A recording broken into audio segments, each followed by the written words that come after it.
Obesity మనకి ఎన్ని రకాల జబ్బులకి దారితీస్తుందంటే తెలియకుండానే మనం అక్కడనే కదలకుండా ఎక్సర్సైజ్ చేయకుండా కూర్చోవటం వలన sugar, BP, cholesterol, heart attack, brain stroke ఇలాంటి అన్ని సమస్యలు రావచ్చు. సో దానికి మీరేం చేయగలరు? ప్రతిరోజు ఒక స్టెప్ కౌంట్ అనేది పెట్టుకోవడం, ఎక్సర్సైజ్ ప్రతిరోజు క్రమం తప్పకుండా 30 నిమిషాలు చేసామా లేదా. ఇక స్ట్రెస్ మేనేజ్మెంట్ ప్రతి ఒక్కళ్ళకి వాళ్ళ లైఫ్లోనూ, జాబ్లోనూ లేదా చదువు పరంగానూ కొన్ని రకాల టెన్షన్స్ ఉంటాయి. అనవసరమైన టెన్షన్స్ నెత్తికెక్కించుకోకుండా ఉన్న వాటిల్ని ఎలా మనం ప్రశాంతంగా డీల్ చేయాలి అనేది ప్రతి ఒక్కళ్ళు కూడా వాళ్ళ లైఫ్లో వాళ్ళు మాస్టర్ చేయాల్సిన విషయం.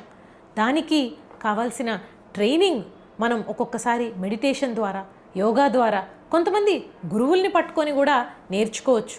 ఇలాంటివన్నీ చేస్తూ ఉంటే కనుక మన లైఫ్లో వచ్చే ఎన్నో ఛాలెంజెస్ని మనం ఓవర్కమ్ అవుతూ సక్సెస్ఫుల్గా మనం ముందుకు వెళ్తున్నప్పుడు మనకు తెలియకుండానే ఒక పాజిటివిటీ బ్రెయిన్లో అనేది డెవలప్ అయ్యి న్యూరో డీజనరేషన్ని దూరం పెట్టేస్తుంది.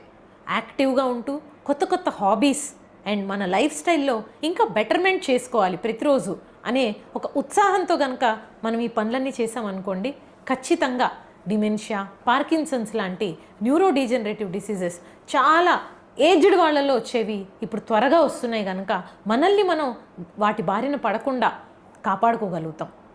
సో సరైన నిద్ర, వ్యాయామం, ఆహారం, మంచి మనసు, ఆలోచన విధానం ఇవన్నీ అలవాటు చేసుకుంటే కనుక ఈ న్యూరలాజికల్ సమస్యల నుంచి మీరు బయటపడిపోయినట్లే అని నేను అందరికీ తెలియజేస్తూ హ్యాపీగా ఉండండి, హెల్తీగా ఉండండి.